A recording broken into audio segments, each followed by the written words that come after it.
You cut me loose and set me free. You make me win every way. You showed me how to. Right. Thanks, guys. That was a great introduction. Hi, everyone.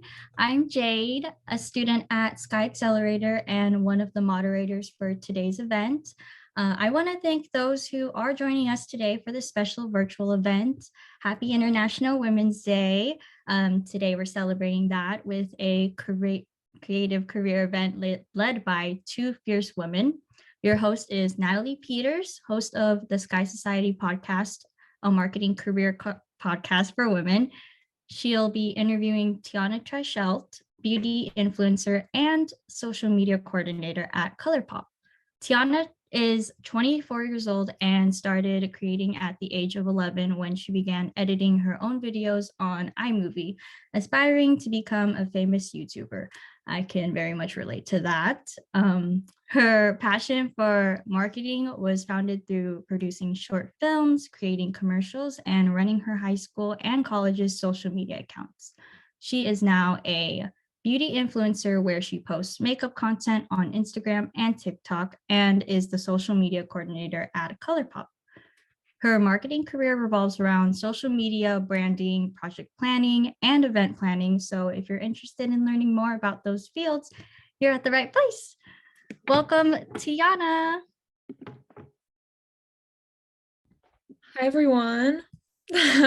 So nice to be here. Love all the International Women's Day vibes.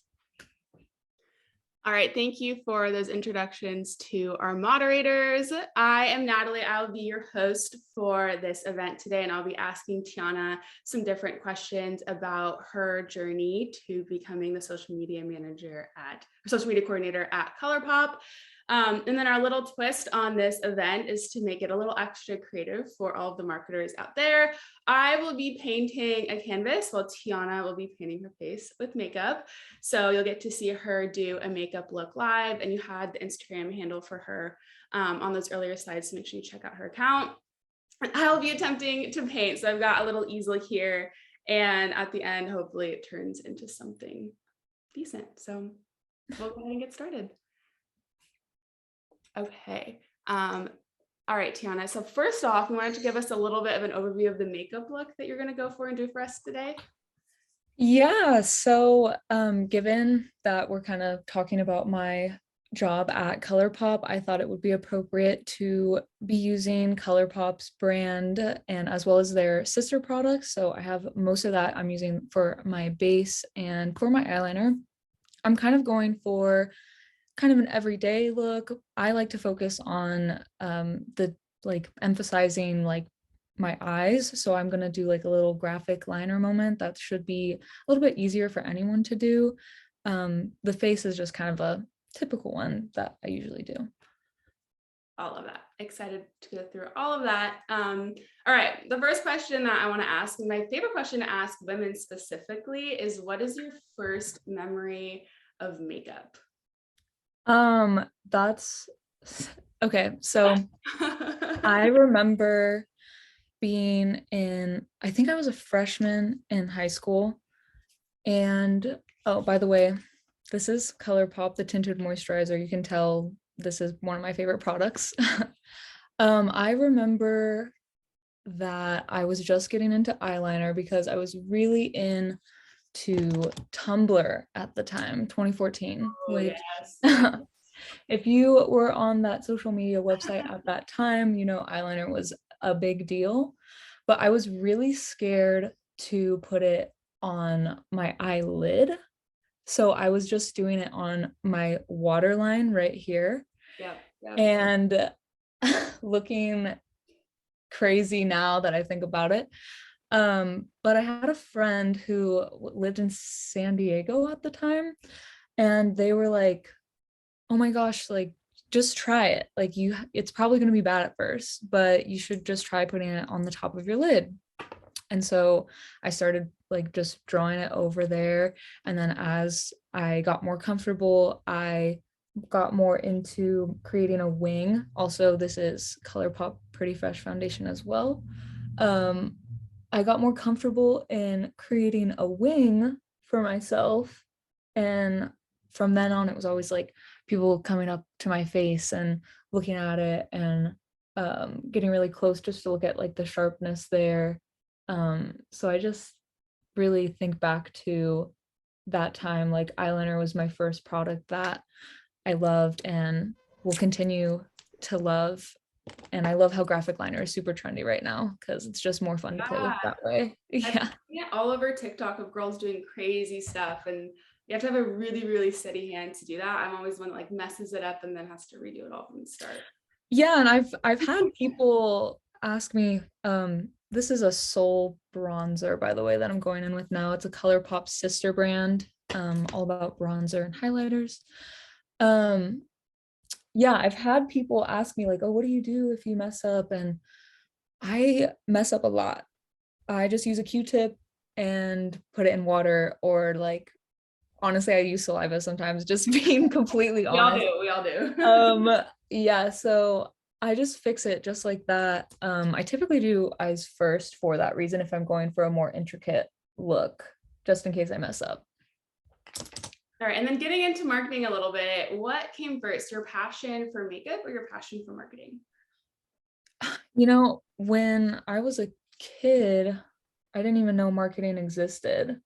But I will say what I do like for work, like with all the creative stuff, I would say passion for marketing in a way, just because I've always loved being a creative, just whether that be like I was really into acting as a kid, and like Jade mentioned, with YouTube videos, just kind of like putting on a show, like, and editing.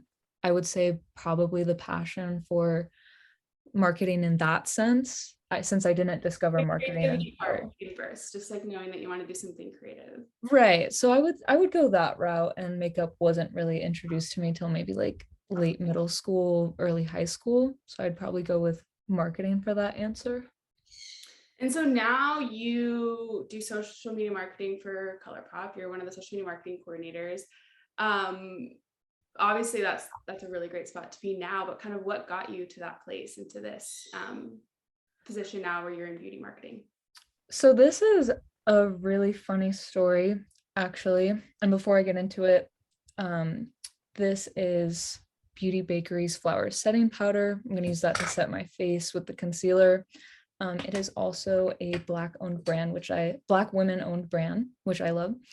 But to go back to your question about how I got here. So I graduated in 2020, like height of the pandemic. It's still new. Like what's it called? I was expecting to go on a trip for spring break in March, and then I ended up at my parents' house and like it just felt like I had so many things excited for. And Yeah, I think a lot of people felt that way when they graduated and COVID hit and just like crushed every plan. right. Thought that- And I was like, oh my gosh, I'm going to Palm Springs with my friends. Like I'm going to Coachella, like I'm gonna graduate, and it's gonna be so fun, and blah blah blah. But that obviously didn't happen, as I'm sure we all know. Yeah. So I was job searching, hearing nothing back. For I got hired at Colourpop in August 2021, and I was not really hearing anything back from a job that I really liked. I was spending my time like doing coffee chats and like applying to jobs, not really hearing back. How long were you applying to jobs before you got the Colourpop one? I was applying. So let's see, I worked my social media and like promotional marketing jobs at UC Santa Barbara until September, because that was when they no longer considered me a student.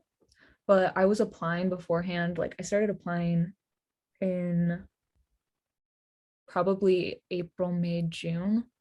And that April, May, June-ish, late spring, early summer 2020, and then didn't get the Colourpop position until August 2021. Wait, so April to August. Yeah, it was about like a year. Yeah. I It was only ask because I know that so many women out there apply to jobs, and after a while you're like, is this only me? Am I the only one that's trying to get my dream job and is constantly getting Yeah, and there were, I remember talking with one of my now mentors who formerly like was really big in the tech space. Like she worked at Pinterest and TikTok and Instagram, and she recently left to start her own company. This is also one of my favorite products. This is Colourpop's Heart Blushes that recently came out with our Valentine's Day collection. And I'm just using that shade now, but I remember my coffee chat with her was a bit life-changing in a way that she was like, I remember graduating and like knowing that I wanted to go into the tech space or the entertainment space. And I was kind of in the same space. Like I was like, I love tech, I love beauty, I love sports, or I love like television. And she told me, she was like, I had the privilege to live at home and like search for a job that felt right. And that's exactly what she did because her first job was with Pop Sugar. And I was kind of like, I'm going to do that. So I wasn't hearing back at all originally. But I would say later in the pandemic, there were a lot of like companies starting to reach out. yeah. Yeah. And I remember my heart just wasn't in it. I really like how you called living at home a privilege, because I think that sometimes it feels like a step back when you go from like going to college and having all this independence, all of a sudden being like, now I have to go back in with my family. But I think it could be a good opportunity to kind of do what you said and wait a little bit longer, maybe be a little bit pickier about the job that you accept. Yeah. And that's like, it's a bright side of things. Like, don't get me wrong, like there were a lot of tears and a lot of learning to separate my worth from my employment. Like I'm still worthy even if I don't have a job, sort of thing. Like I'm still, and I'm gonna get there. Like I was like, I'm only what, like 24, 23 at the time, or excuse me, 22, 23 at the time. um and so while I was searching, there was all that going on. There were times where I was like, oh my God, I don't even want to fill out another like resume like space right now. I was like, I'm tired of putting in my name. I'm tired of putting in where I live. And there would be breaks in time where I would just like, maybe there'd be a month where I wasn't applying. And I also discovered that there's these things called, or these things, they're staffing agencies, which are literally just companies with recruiters trying to get you into a role for a company. It's like a little mediator between companies and new hires, which I had no idea that was a thing even in college. Yeah. So I remember like accidentally discovering these, and like I was having recruiters call me and be like, hey, I have this role right now, like do you think this is something you're interested in? And if it was something that I wasn't, I would straight out the gate tell them no. Like I don't waste their time, because they'll waste yours if they're trying to match you to that job. And they're specifically staffing agencies with like for beauty and fashion, or there's specific ones for tech. How did you find these, by the way? I just stumbled upon them because I saw like a random, like there was one, I was uploading my resume to like contract work like places, which I also had no idea existed either. Contract work is where you'll work for a company for about a year rather than being full time. You work full time, but it'll be like you'll work for time for us for a year, and then you can see if your contract gets renewed or not. Which I was like, oh my gosh, so you could work at Facebook for a year, and if they want to keep you around, like they'll renew your contract, or if you want to stay, like you can renew it. And so I was uploading my resume to places like angel.co or Swoon, or there was another one I'm forgetting. And the internet was just putting my resume everywhere, like with my phone number on it. And I started getting these staffing agencies calling me. And they were like, hey, like you seem like you'd be a great fit for this role, like blah, blah, blah. And that's when I was kind of like, oh, okay, cool. This is like helping my resume get to the top of the stack, and I'm not having to fight against an ATS, Yeah. which is really nice. But specifically for Colourpop, I remember I saw this random social media coordinator position on LinkedIn, and it was like, I'm just gonna go in quickly with this highlighter from Kimchi Beauty. It's also heart-shaped, so we're going with a theme here. I remember seeing that, and it didn't say Colourpop on the listing. It like, it said for a beauty brand, and I was like, okay, like I'll just throw my hat in the ring. Like, I'm so tired of job searching. Like, I'll throw this anywhere right now. And that's what I did. And then I was working like a 3 hour a day job on top of my part-time job for this school district through my parents, actually. And this recruiter reached out to me and was like, hi, my name's Emily. I'd love to hop on a call and get to know you a little bit better. And so we get on a call together, and going in with Colourpop's eyeliner now, we get on a call together, and this call was different than my other recruiting calls because she was asking more about me and trying to fit me into a role rather than trying to get a role to fit me, if that makes sense. She was like, oh, what do you do? What do you like to do? Which I really appreciated. And Did you know that you wanted to work in social media at this point? I did, just because I enjoyed social media work that I did in college. So I remember I was talking to her and I was like, like, I really like social media. I really like branding. Those would be my two strong suits. I also really like event planning too. I was just telling her all my skills, but then I told her the ones that I preferred a bit more. And she was like, oh, and you sound like you'd be a really great fit for this job at Colourpop. And I was like, oh my gosh, like, that's so funny you mentioned that, because I had applied to the job before she even called me. Like, I saw it on LinkedIn, and it was like all these social media positions with Colourpop. And I had sent my resume to the Colourpop email, and it had been like 2-3 weeks, and I'm on this phone with Emily right now, and I tell her this, and she's like, oh, perfect, like, good to know that you're interested. I'll contact the head of talent over there, because I also used to work there. I know, it's crazy. She was just like, I'll contact like Caroline, the head of talent, and she was like, and we can bring your resume to the top of the stack, because you see those LinkedIn posts and there's like 100 likes on it, and you're, If everyone's ever applied to a LinkedIn job and seen like 150 applicants and never heard back, now you know right, someone else is calling to get other people on the top of the stack, and so you got one of those calls. Exactly. And the only reason why that happened is, I think at this point, like, people are gonna hate me for saying this, but it's like, I just saw a random job posting and threw my resume at it originally, so that was a bit of like right timing with it all. But I will say that, like, a shortcut to all of this, to not have to deal with that dumb luck, and what I wish people would talk about more, is reaching out to recruiters at like staffing agencies, because their job is to fill those positions. That's how they're getting paid.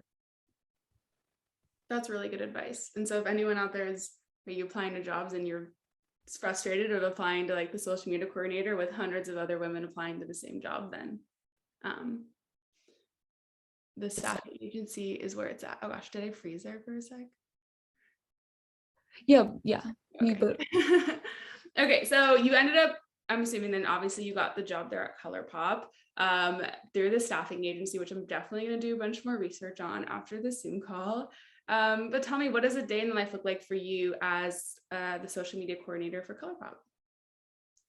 yeah, so what I really like about this job, and it's something I brought up in my interview with Colourpop, was with my now boss. I was like, I am someone who likes to grow. I don't really like being stuck doing the same responsibilities like all the time. And they were so open and honest, since I experienced it now. They were like, yeah, like if you want to grow in a certain area, like just let us know and like we can figure this out. And I was like, okay, perfect. So I joined, and my day-to-day responsibilities, which I started out as a specialist there before I was a coordinator. So I'm going in with a little graphic liner now. This is from By Melolops, which is a small brand based in Puerto Rico. Also women owned. All of these are women owned brands, by the way. Perfect. Yeah. So a day in the life, like obviously you check your emails, you like check to make sure all the scheduled posts are like going out on time that they need to, check your slacks, like who's needing what for the most part. But I would say like the more fun, interesting things that I do is like sometimes I'll have to make a TikTok showing like 3 different ways you can wear graphic liner, or sometimes I'll need to, or sometimes like I'll need to make an Instagram story where it's like, hi, I'm Tianna, and like a woman who's super inspirational to me, like because today was International Women's Day, is my mom. So it's like kind of like depending on what's needed for what launch, sometimes I'll have to create content myself, whether that be like using my face, or there was one time I was just like unpackaging like our NBA collection and showing off like what was to come in that collection. Or sometimes like I'm just scrolling through my For You page and seeing like what's trending right now and doing trend research, and or like meme research. Like I make memes sometimes because I had Twitter, so I'm having to like see what's okay with legal and what's still funny, and like what's trending, what are other brands doing that looks really cool. Or like I'll work on giveaways and I'm like, okay, this collection's coming out, like what would be super cute to give away with this collection. So like we recently are doing like our Darth Vader palette came out, and we were like, what's something cute that we can do a collab giveaway with? So I'm researching other brands and I'm seeing, oh my gosh, this cool jewelry company has like a Sith Lord set where there's Boba Fett, a stormtrooper, and like Darth Vader. And so we're giving away that together, and like talking with brands on there, like coming up with strategy, like what would be super cute to tease this collection and be like, ooh, guess what's coming, sort of thing. So I would say it's can be a mixed bag, but there's like definitely permanent responsibilities in there, like emailing, meetings, but the meetings consisting of like metrics and strategy, just depending on what's to come in the next week, since we currently are launching every week, so it can be a bit chaotic and startup like over there. You mentioned that you started as a social media specialist. What's the difference between a social media specialist and a social media marketing or a social media coordinator? Yeah, so specifically at Colourpop, when I was a specialist, I was specifically working on engagement. So I wasn't really scheduling anything. I was on all platforms, so Facebook, Instagram, Twitter, TikTok, and I'm like responding to comments and I'm being like, hey, like for example, someone's like, you should do a Hello Kitty collection, and I'm like, oh, we already have that. So I'll respond to them and I'll be like, hey, like check out our Hello Kitty collection online right now, just to let them know, like redirect them a certain way. More engagement and like supportive work, and then now you create content, you Yeah, content, you and strategy. yeah, but what's really nice, I would say, is that like they don't like it's a very what I really like is the environment that's at this workplace, where like if someone wants to help with something, like they're not going to be like, oh no, this is my thing, like don't touch my toys, you stay with your toys. So like when I was a specialist, like I was still creating the memes that I do today and helping with like video and stuff like that, because it really is like for the good of the troop sort of thing with the team, which I'm so grateful for. Like I couldn't say a bad thing about anyone on my team, even if I tried to, and that's like not me putting on a public face. Like I could say such good things about all of them for different reasons. But a specialist like more focused on like engaging in the comments or like on other influencers' posts to give them love from the brand, or picking giveaway winners for the most part, like once they close, and then making sure like their prizes get sent out to them. A coordinator now, and something that we all do is like, if we see a really cool look on Instagram, like we'll send it in the Slack channel and be like, oh my gosh, this is so cool, like we should add them to the PR list. Or we'll be like, we should reach out to them to repost their content because this is a really cool look, which is always really fun because sometimes I see on social media like people getting excited, and that's just something super rewarding to see. Like I love when someone's like, oh my gosh, like Colourpop reached out to me and I'm gonna be on PR, and it's just happy seeing other people get like the fruits of their labor as well, like on the other side, on like a third person lens. Yeah, that is really cool. And I think even now that you've gone from the specialist to the coordinator, like even knowing more about the brand and the products and getting to feel like you have a much bigger say in what content goes out, and even on like what's PR, maybe even more influence on different products and stuff, that just sounds like a lot of fun and a cool company to work for if you're working with a beauty company. I think that a lot of women who graduate from college, at least that I know of, definitely want to start in the beauty marketing space. And it's a really difficult one to get into because it is so fun. You do get to work on marketing such a fun product. Yeah, and it is competitive, and it's hard to be seen like in any, not even just in the beauty space, but the beauty space is really noisy. So it is hard to be seen, and job applications in general. So when you niche down to like more popular jobs in beauty, tech, sports, like it can be a bit more competitive for sure. To get into a little bit more of like the technical side or the actual work of doing social media, what is your process look like when you are making content? Or like what does your creative process look like? For work or for myself, Ooh, is it different for each? I would say it's a little different for either of them. I work typically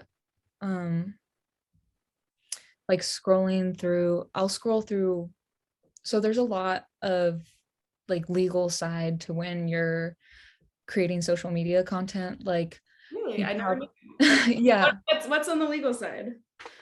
So when I'm making memes, what's a popular one right now? So for example, the one on Twitter where it was like a bunch of red flags, and it was just like, for example, the one I did was when they say you wear too much makeup, and then a bunch of red flags, because don't tell me, I'll wear as much as I want. Yep. Um, and okay, this is a Colourpop lippy pencil that I'm gonna go in with. We'll see how well I do while talking. It's I can't use like images from The Office, or I can't use like an image like from a film or TV show, or like a musician, or like if it's something from Disney, like I can't touch any of that because we don't have the rights to use it. Okay. I need to make sure that it's not really affiliated with anything, but if I'm able to ask for permission to use those, then it's okay. Like there was an artist of a meme that I really wanted to use, so I dug through like I just researched them on social media, I found their email, and I was like, hey, like, is it okay if we use your image and we're using it like this? And they were like, yeah, totally fine, which was so refreshing since I always felt like I was having to use those stick figure memes. As Yeah. for like things like TikTok, you'll notice with brands like House Labs, which is Lady Gaga's brand, and Rare Beauty, which is Selena Gomez's brand, and Fenty Beauty even can do this, is that they're all using songs, or they're legally allowed to use the songs by that artist. So the telephone TikTok trend that's going on with all the transitions with your friends, like moving around, like House Labs was able to do that, but we aren't able to do that because like we don't have Lady Gaga as our CEO sort of thing. so we can't really use any copyrighted music or imaging. We need to make sure it's commercial free use, whether that be an image or audio. If it is an audio that like we can use, we have to pay for it for a certain amount of time to use it. So I'm always having to research like on like for Colourpop, like inspiration for post wise. I'm always having to research on like little Reddit forums and have it be like wholesome memes and making sure that they're free use.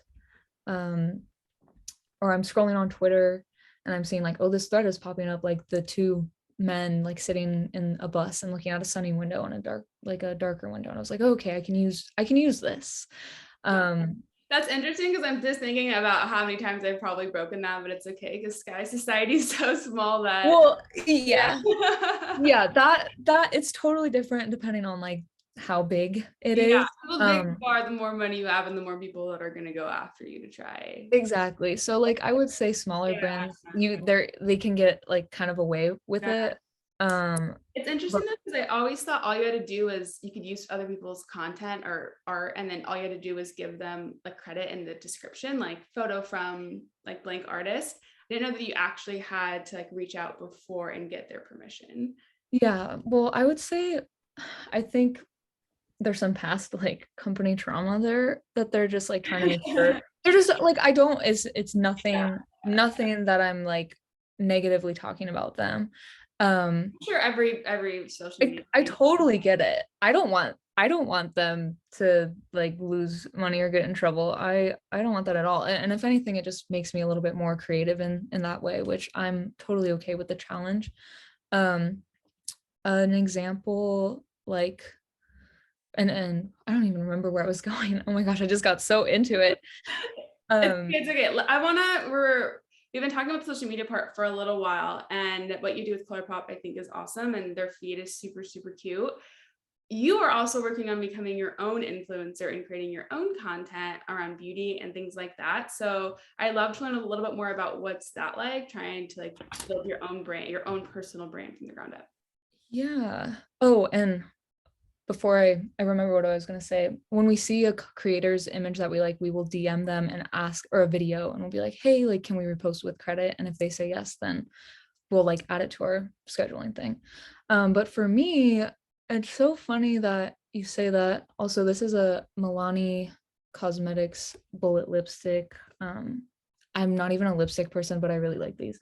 For me, it's so funny how I get people asking me questions like this, and I even have coworkers be like, oh, like, or friends, and they're like, I see you like Miss Influencer, like with me getting like I have a couple coupon codes or like on a couple PR lists myself.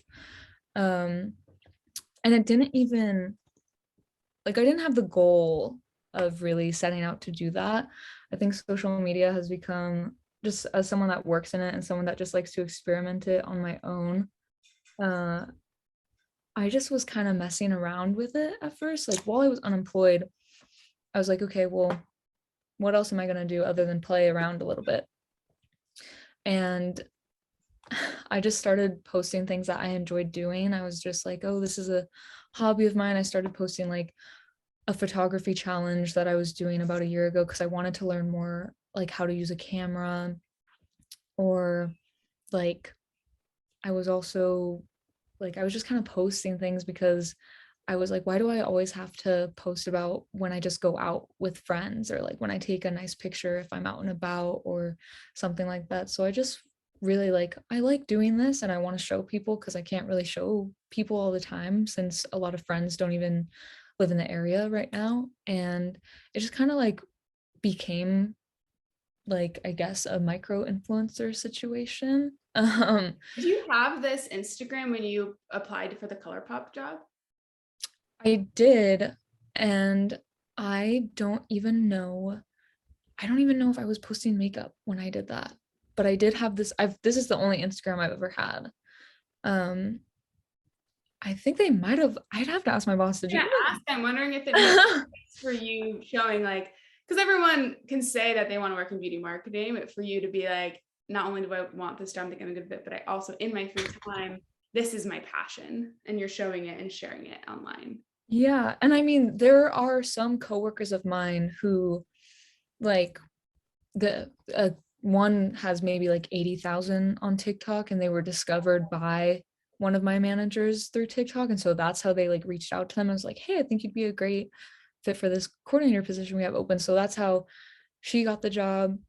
There's another one who applied like through the same post that he saw as me, and um he like on his when he was interviewing and everything, he's like a macro influencer, like into fashion and everything, so his content totally like helped him in his process too, like when he was telling me his story, because he has like super aesthetically pleasing content. It's fashion related, he's big into fashion, but I don't know if they really looked at my Instagram, so I would have to ask that. But I definitely was using my Instagram to like put out my hobbies. And recently me messing around with the social media side things on my personal time, makeup has been getting a lot more traction for me. So I've just been posting about that more, and I've just enjoyed it. So and it's just kind of like taken off there on TikTok and Instagram. So Well, I think it's a really good piece of advice, especially or to even do something like that on your own, because if you're trying to get into an industry like this that's really saturated, and you go out and you create your own content, even if it doesn't have a ton of followers, it's a way for you to build experience for yourself when you may not have any marketing experience, or you may not have any beauty related experience, to go out and create your own by doing makeup and by sharing it online, or whatever your passion is. Maybe it's skincare, and you just share all these like this knowledge that you have, instead of trying to do what everyone else is doing right now, which is just send it. yeah, and I mean, if you scroll through my feed and you go back a little bit, I'm also using 2 different mascaras because I'm crazy. I might use 3, but Oh this is gosh. this is NARS, Climax, and Essence Lash. Is there a science behind the combo? You know, I think I just like having different brushes to like separate my lashes so they're not clumpy. But the Essence Lash Mascara is probably my favorite just because it's like wearing a falsie, but not wearing a falsie, and it's really cheap. Anyways, if you scroll back on my feed, you'll start seeing like photography stuff, and like I'm using like a green screen at one point, like on my bed, and it's not really any makeup related at all. I think when quarantine started, I was just really interested in learning more about my camera, learning more about Adobe products and stuff like that. So I was like, okay, I'll just start messing around with this. I attempted a photography challenge. It was like 52 weeks. It was like 1 photo a week. I did not finish that. A lot. And I was publicly saying on my Instagram, I was like, it's week 4. I How was like, many did you make it till?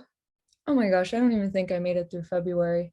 Like, and no one remembers that. Like, I mean, they all remember that I was into photography, but no one's like, Also a good piece of advice of like, you can mess up, and to you it's going to feel like it's the biggest thing ever, but nobody remembers.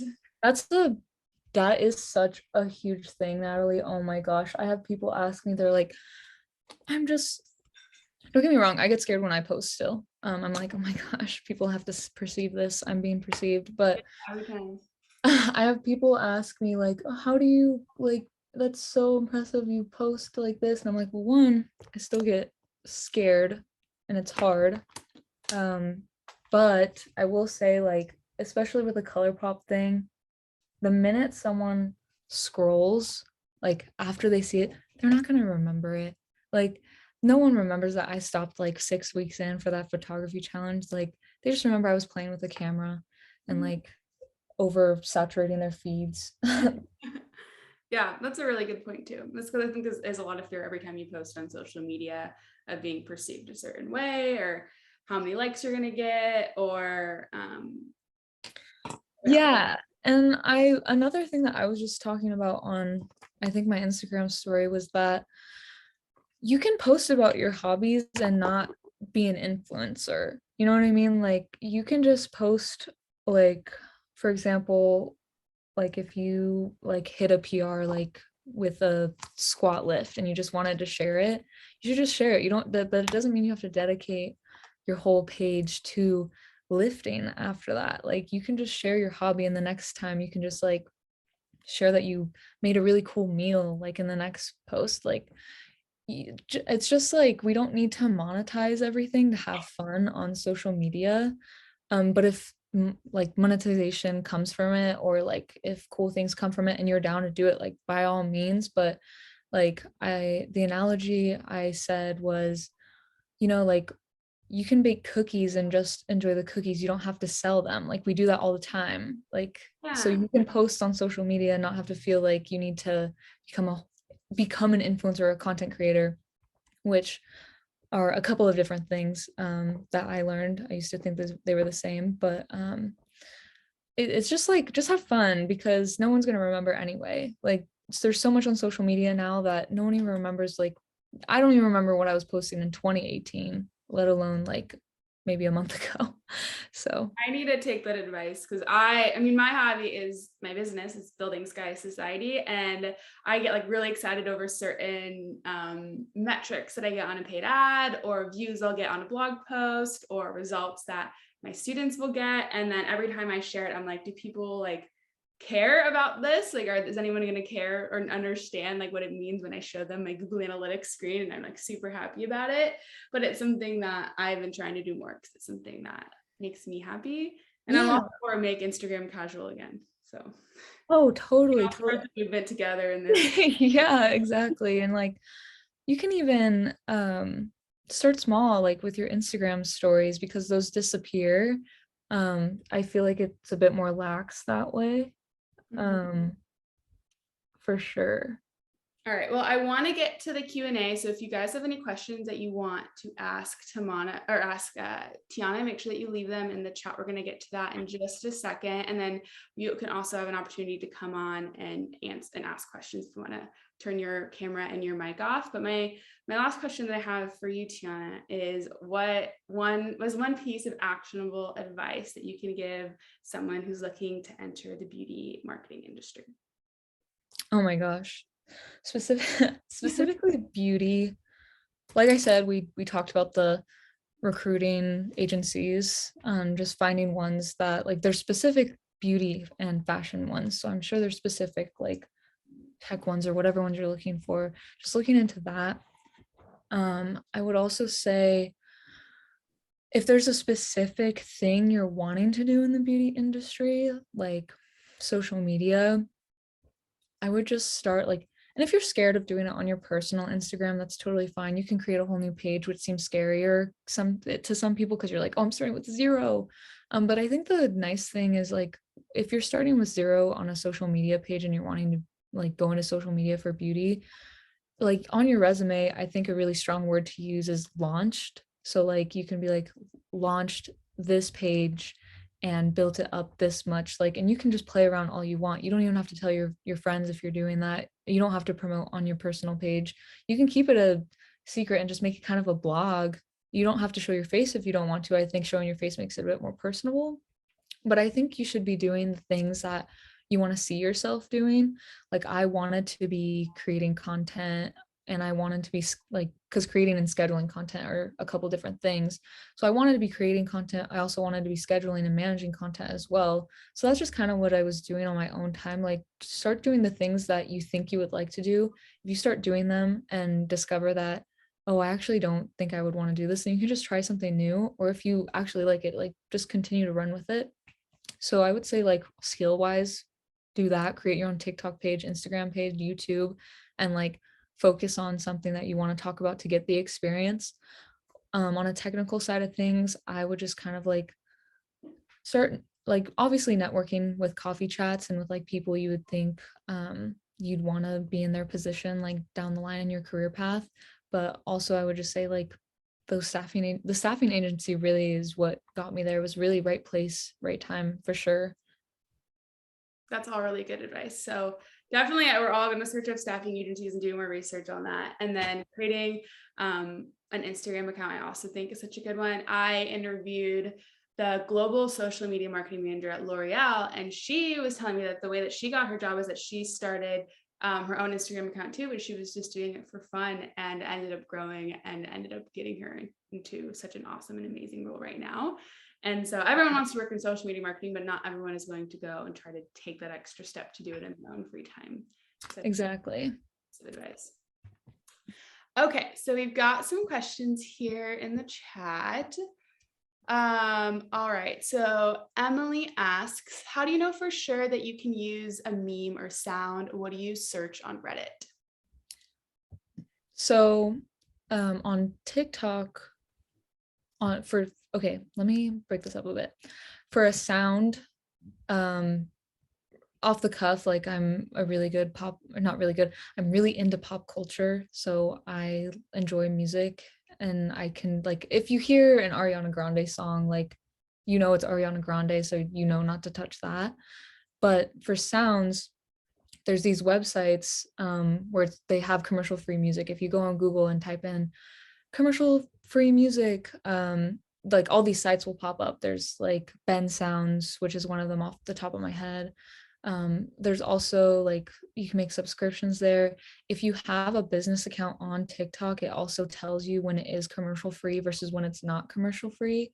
And then TikTok, like, you have like trending sounds going on right now. I know all our For You pages are different, so don't want to embarrass myself and like say a sound right now and have no one know it. But like if it's an original sound and you find it on like a original TikTok, like from a creator who's just talking, but it's like really popular because it's funny, like I know we can use that. That's for sounds. I would say for memes, if I see like there's an office meme that's coming to my head right now where it's a screenshot of Michael Scott who is like, oh my god, it's happening, like, oh my gosh, or it's like another, like, or it's Winnie the Pooh, or it's like any Disney character. I just know not to touch. And if you're ever unsure, like a website I use is knowyourmeme.com, and it kind of tells you the origins of the meme and let you know like who created it, like why is it trending, like what are people using to be funny with it. That's so cool. But yeah, it is I had really no cool. idea that existed. Yeah, there's also on Reddit, I can't just go into like any memes, and I also can't like obviously I want to stay within the brand guidelines of whatever brand I'm in. So specifically for this role that I'm in right now on Reddit, I'll go into the forum r/wholesome memes, because it's like I can use animals, like animals are totally fine, or like if it's like a stick figure that I can use. Sometimes if I see it on my own Twitter while I'm scrolling, like I'll just DM it to the account, or I'll text it to my work phone, and just to remind myself like this is inspo that I can use. There's also a Slack channel. Like I said, like the team is very like all hands in, like specifically for memes. So if someone sees something, they can send it and we can like How play big back are and memes? forth. This is like this is a whole thing. Oh my goodness. Yeah, and the Every cool, time I like a meme, I like you never think about all the stuff that goes into it. Wow. yeah, and the cool thing there too is there wasn't really like someone like something I really appreciated about the company is that I was able to like kind of create my role for myself. Like I was just kind of creating the memes in my free time, and it was just it kind of became a thing after that because I was like, oh, this could be funny. If they like it, I can create more. So I would say that would be how I do like memes. Like if it's just a drawing of a stick figure on like a white background, like that's obviously okay. But like if you see like Tinkerbell pouting, I can't use that because it's she's an iconic figure that people know and she's licensed. So That makes sense. All right, we got a couple more. So Zainab asks, what's the one thing you wish you had known before going into the beauty industry? hi Zainab, she's actually on the team with me. Oh, awesome. I wish I knew that content creation was, I wish I could tell my younger self, I'm kind of taking a twist on this. I wish I could tell my younger self that I can like manage content and I can create content still, because I remember thinking that I would either have to be a social media person or I'd have to be a like someone in the studio and like getting really good at photography, whereas it's really nice to like know I can be multifaceted and still like find a place for myself. I I just really wish I would have known that and not have stressed myself out over the past year being like, oh, I have to pick one. That's something that I'm thankful for, and I wish I could tell myself, my past self, don't stress out. You're overstressing. Yeah, I think it's you sometimes feel like it's either, yeah, you're doing graphic design, you're designing all the posts, you're becoming a photographer and you're taking good shots, or you're the one that's like writing the captions. And sometimes at big companies, they maybe can get siloed into different specific roles. But it's cool, you kind of mentioned that Colourpop's like a startup, is that there's flexibility there to create your own role and to do what you want to do and be able to do all of the things at once that make you happy. Yeah, and I think that goes into a big part, like making sure the company you're going into like has the same values when you're interviewing. So just being sure to ask that like during your interview. Yeah, that's a good point too. And to know, like, am I going into a place where my responsibilities will be flexible or are they going to be really rigid? Yeah, like are they strict with it or can I grow? Like just making sure you ask that. All right. Shireen asks, what are you most excited about in terms of your career in the next coming year? So in the next year, I like I said, I'm a huge pop culture person. I see like I know what's on our calendar in terms of collections, and we actually recently had a meeting as a department today. And it was just talking about like what's going to come for the company and like the marketing department as a whole.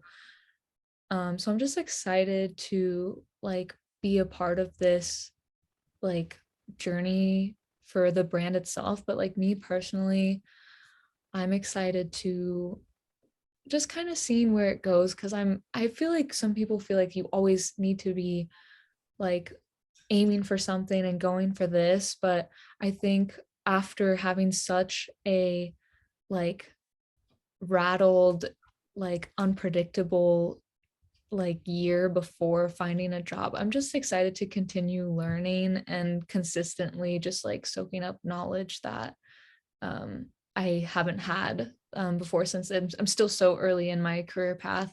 So I'm just excited to continue to learn and see like if I want to swing from social media and beauty to maybe social media somewhere else, or just continue to grow in the spot that I'm in. I'm just really excited to just continue learning about what I like and what I want to continue to do, and enjoying the consistency that I have right now.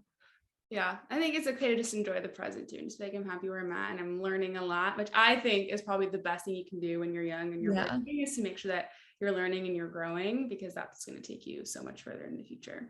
Yeah. Okay.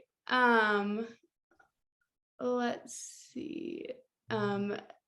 Delilah asks, what do you think is the next big thing in the beauty marketing space? Okay. So I have noticed, I mean, the big things that are changing on platforms, like obviously we're seeing Pinterest having their spin on Reels, or having their spin on TikToks, and Instagram having their spin on TikToks with Reels, and they're pushing a lot of video.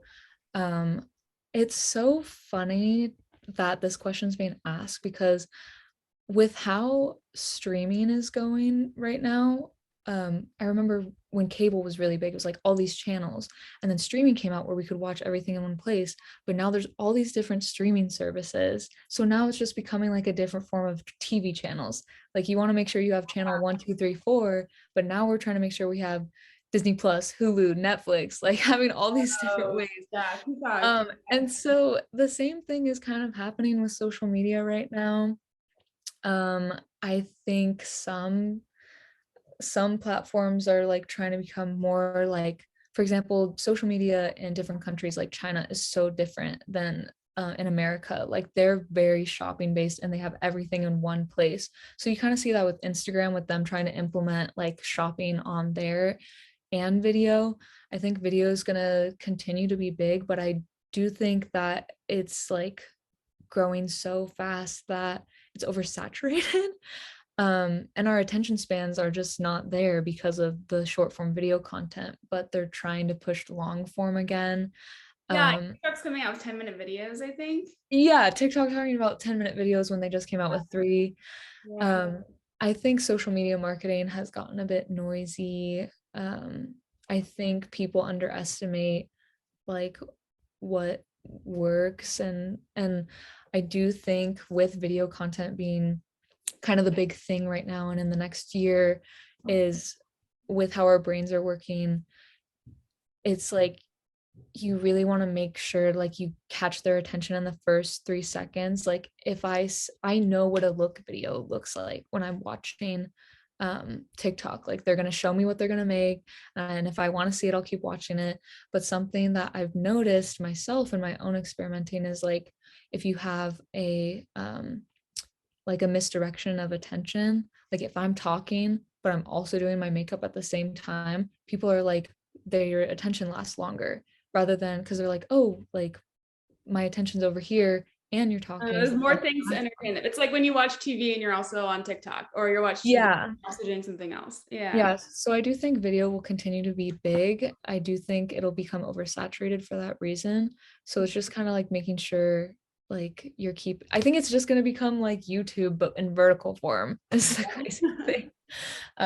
For the most part, yeah.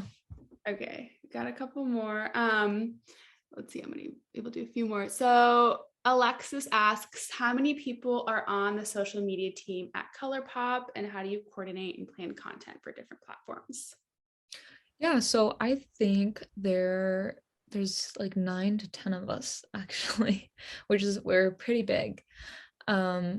We have our manager who oversees all of us, and I would say it's like, so like I said, like there's not really any stepping on toes. Like I'm able to help with TikTok, like I'll write captions for Instagram or Facebook if I'm needed, or like finding content for those too. But like people do have a large fraction of their responsibilities revolve around a certain platform. So while I do help out with TikTok, Facebook, and Instagram, like the main platform that I do head is Twitter. Same with the others. Like there's one that like mainly does Instagram, mainly does Facebook and YouTube, mainly does TikTok. And then there's also, like I said, there's sister brands to Colourpop. So Soul Body has like a whole marketing coordinator on their own. There's a coordinator for Pinterest. There's a coordinator for management, just managing across all the platforms. And I consider them all like really good friends of mine. So when we're on a call, like everyone's always able to like spit out ideas that they can think of, and we'll like touch base like on a Zoom call and be like, okay, like what do we want to do for a teaser for this? How do we want to announce this? Do we like this image more? And or we'll be like, oh my gosh, like what if we did this? And then the whole team will like brainstorm on it. We're all on the same like tool that we use when we're scheduling content for the platform, planning. Like we'll have our studios get back to us with photography, and we'll also have like user generated content, and like just piecing all of that together, sort of thing, if that makes sense. It's a big like machine that like That's works. No, But yeah. I think each having you guys' own like focus on one platform makes sense, especially with there being so many, and then the type of content that performs on each is so different for each platform. Yeah, and you can always like the environment the whole time that I've been there, like if you have an idea or if you have feedback, like they want to hear it. Like specifically with me being like in a younger generation, like the copywriters will Slack and be like, does this sound weird? Like are people still saying this? And we'll be like, no, don't say that. Like you should say this, sort of thing. So all right, I wanna get to a quick question about influencer marketing, but one that's related to what you were talking about. What tool do you guys use to plan out your content? yeah, so we use Dash Hudson. Dash Hudson, we're able to plan everything in one place. I hadn't used Dash Hudson before this role, but it's been very easy to learn. We use Dash Hudson for content planning. They also have analytics in there, which is really nice, but we also use Rival IQ for analytics. So Dash Hudson and then Rival IQ for analytics. Mhm. All right. One about your influencer side hustle, or passion. So for content creators, do you have any advice for getting attention from a beauty brand? And would you say that follower count plays a role? Okay, I would say it depends on the beauty brand for sure. Because like on the brand side of things, like when talking about PR and content creation, we don't care about follower count is what I've noticed. Like I think we were talking about this one account and how much we love their looks. They didn't even have any more than 700 followers. I think that just ties back to like who is behind the brand account, who's like running it. So I think it depends on the brand for that sense. I would say like when I was getting on PR for a different beauty brand, I like just posted on my story. I was like, hey, if you guys could tag them like in this post because they're looking for people, like I would really appreciate it. And then I ended up getting on the PR list because they noticed me because I was asking people to tag. I wouldn't stress too much about follower count too much. It could be different for different brands. They could care. Like I know Benefit's currently doing like they're searching for content creators and you have to have a 5,000 follower minimum, but I wouldn't say that's the whole deal for getting the attention for every single beauty brand. And then I would look at like what does their page look like? Like what does their content look like and how does your content look like? Does your content look like something they would repost? If not, then what can you do to make it look like something they would repost, sort of thing. Yeah, that's good advice. Yeah, I don't let the follower count inhibit you. You could still start now. It's maybe Benefits one exception, but that's definitely can't be the standard for all of them. Okay, well, I think that about wraps up all of the questions. Been a little bit over time, but I think it was worth it. I'm looking outside; it's like pitch black. All of my light is away. But your beauty looks amazing. Your makeup looks great. Wow, I like the top on the eyeliner. That's thank you. Very, very simple yet different, kind of mixing it up a little. Okay, I'll do my paint reveal. It was really hard to paint while I was also trying to talk and engage, but I don't know if I can now. Let me just do this. I painted it a little. Oh my gosh. It's supposed to be a moon here, but there wasn't enough time for the blue paint to dry. Y'all, she was like, I don't even know what I'm no artist. And I'm like, you could sell that on Etsy right now. Well, the whole reason I started painting was I was so frustrated at how much canvas painting costs that I was like, I could probably just buy paint and canvas and I could probably do it myself. Yeah, exactly. I love that. So thank you everybody for joining us today. This is the first of a type of virtual event that we're hoping to do a lot more. So keep an eye out for some more events like this. Make sure that you check out Tianna on her Instagram and her YouTube. We'll also send a follow-up email with that, but it's at Tianna True. Is that right? Yeah, 2 N's, no E. You can find me pretty much on any social media platform if you just find the link in my bio on my Instagram. So perfect. And follow Colourpop as well. Now you know who's behind some of the content and memes specifically that you're seeing. I'm going to go stalk. Yeah. But this was so much fun. Thank you all for joining. If you have any other questions, you can DM us on Instagram and let us know, and we'll try to get them over to Tianna. But thank you so much, Tianna. It was so much fun, and I love doing the creative aspect of this too. Yeah, me too. Happy International Women's Day, everyone. Yes. Thank you guys. Bye.